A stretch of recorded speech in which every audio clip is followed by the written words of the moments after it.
L300 Euro 4. Ang tinak mo lang kay boss 61k mileage. Okay, ito mga idol, maglilinis tayo ng EGR valve tsaka intake manifold ng L300 Euro 4. Okay, para at least matanggal natin yung carbon, no? Tsaka mas timipid tayo sa fuel. Ayun, mas gumanda yung hatak ng ating sasakyan. Okay mga paps, umpisa na natin, no? Tanggalin muna natin sa battery para safe naman kung gagalaw tayo sa ibang part. Tanggalin na po natin yung battery, no? Size 10. Okay mga paps, ito yung pinaka EGR valve natin. Tapos yung intake manifold natin nandun yan. Kaya kakalasin na muna natin yung mga gaya nitong socket connection. Yan. Medyo makukunat lang.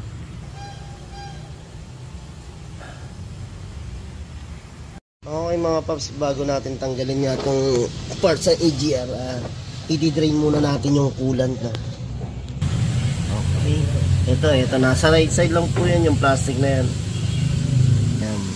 Bali drainin na po natin kasi pag hindi natin binawasan yan, magkakalat tayo dun tsaka tatapon dun sa ating parts ng EGR. Ayun mga paps, tinanggal nga natin yung upuan para syempre mas maluwag tayo makagalaw lalo, no? Tinatanggal natin tong upuan na to. Okay nga mga paps, no? Inuumpisa na natin gawin. Ayun mga paps, tinatanggal natin yung ayan, sa cambio tsaka sa na po natin tanggalin yung starter, no? Kaya ayan, para yung pinaka intake manifold madukot natin kasi yan, nandiyan din yung parts ng intake manifold.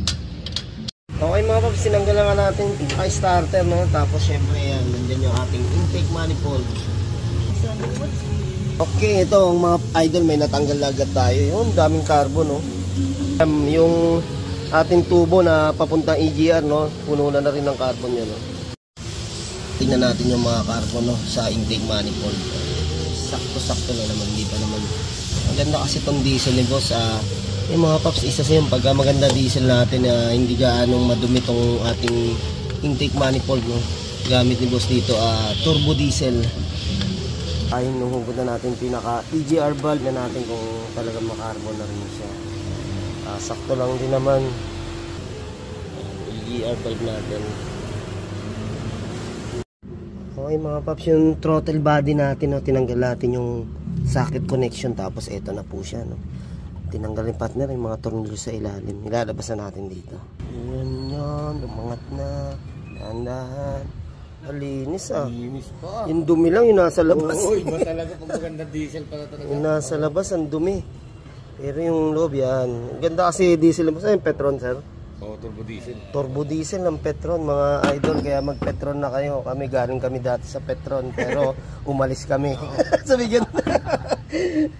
Ayun mga idol. Hindi sa atin tinatanggal yung pinaka intake manifold. Yan na po yun. Okay mga idol, ito na yung ating intake manifold ng L300 Euro 4, no? Ayan, dami ng carbon, no? Kapal. Tinanggal natin. Ayan, no? Kapal.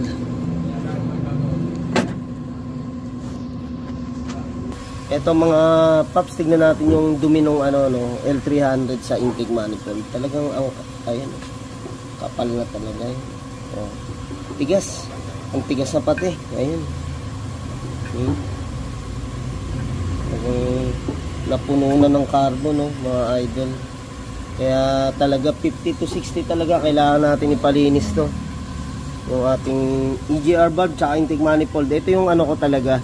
Pag nagpalinis kayo yung EGR valve, talagang kailangan isama yung intake manifold. Kasi gaya nito, may sensor tayo dito. Yan. Yan. Pag talagang hindi na maka-sense yan, talagang na yan, mag-check engine na tayo dyan. Okay. Okay, ito nga, lilinisin muna po natin yung pinaka-intake manifold mo. Sakuhin natin yung carbon na yan, mga idol.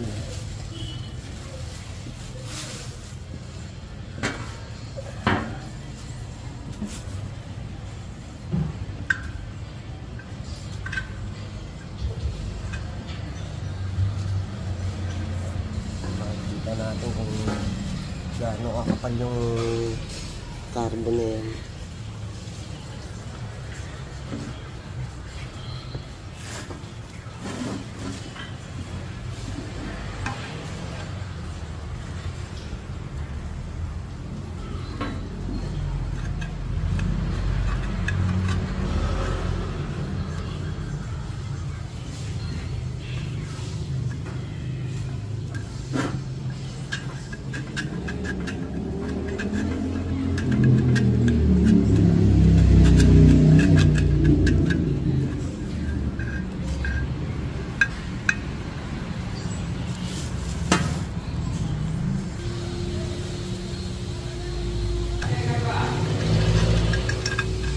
No? Okay mga paps, gusto magpalinis ng EGR valve tsaka intake manifold, no? Ayan, message lang po kayo sa ating Colocoy Garage tsaka AE Car Care Services. Dito po tayo sa Taytay Rizal. Ayan, talagang sa mga ganitong tinakbo, talagang kailangan na po natin malinis yan para hindi na umabot sa mag-check engine yung ating sasakyan, mga idol, ano. Gaya ng mga butas na to, barado na. May mga butas to sa loob eh. Halos na puno na ng carbon. Kaya yun, hindi nyo man mapansin na lumalakas kayo sa fuel, idol, pero malakas na po talaga pag ganito ang kadumi. Sayang naman din yung fuel, konsumo ng fuel natin, no? Saka syempre ang isang iniingatan natin, may madamay pa na ibang binigay na parts o sensor ng ating sasakyan. Kaya minsan maganda rin naaagapan natin to.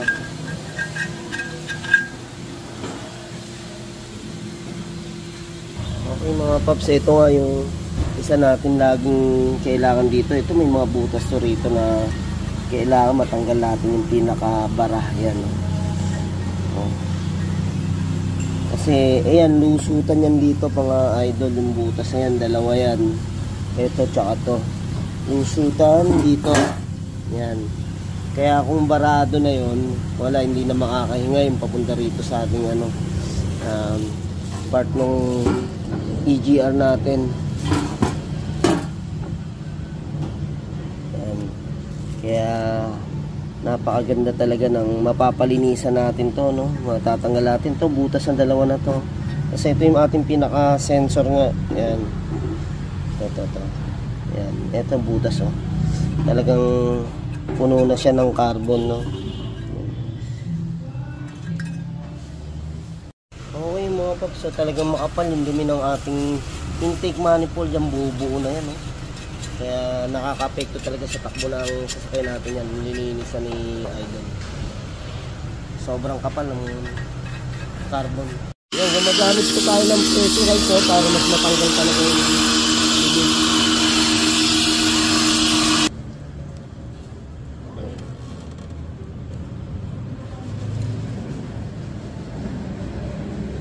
Ayan mga paps, yung dumi ng ating intake manifold, no, na nakuha natin. Kaya napaka-importante na lagi nyo ipapasama linis ng ating combustion chamber. Ayan. Yun. Big manifold natin mga idol. Tsaka throttle. Ayan, okay. Ayan mga paps, nalinisan na nga natin yung pinaka-combustion.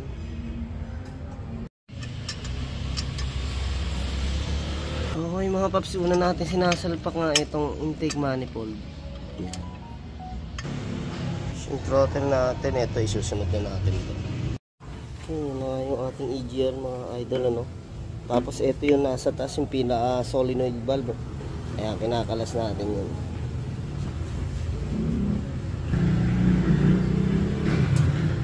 Ayan, kinakalas po natin yan para kung meron man siyang dumi dito, malilinis pa natin, no?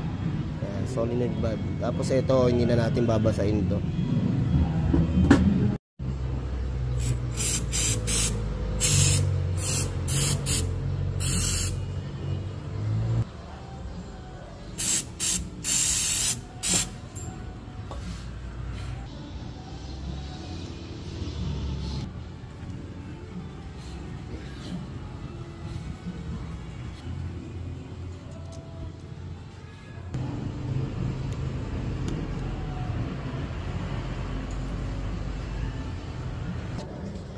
Okay, mga idol, hinihigpitan na po natin, ano?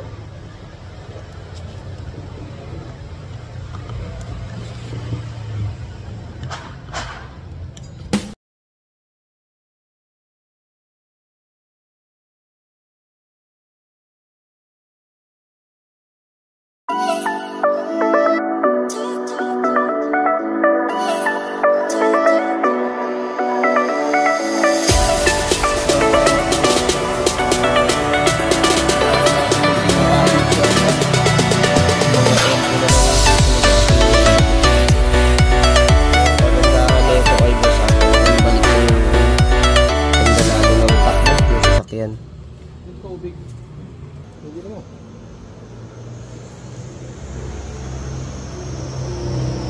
Ayan mga idol, ano, ito pag binabalik natin yung sa EGR tsaka intake manifold, kailangan talagang saktong-sakto yung higpit para wala siyang singaw.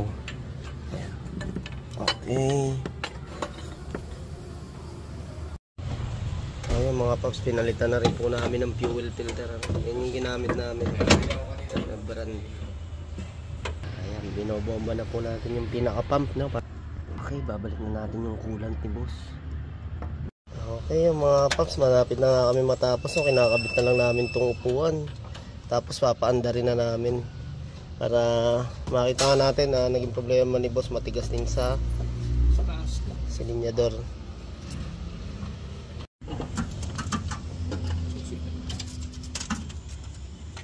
Mga idol, ito pina-start na po natin, ano, yung entry ni boss habang sinasalinan uli natin ng coolant.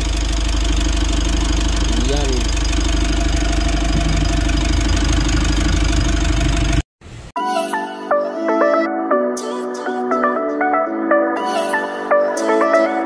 Okay, ito ayos na yung sasakyan ni boss, no? Salamat tayo kay boss Eugene.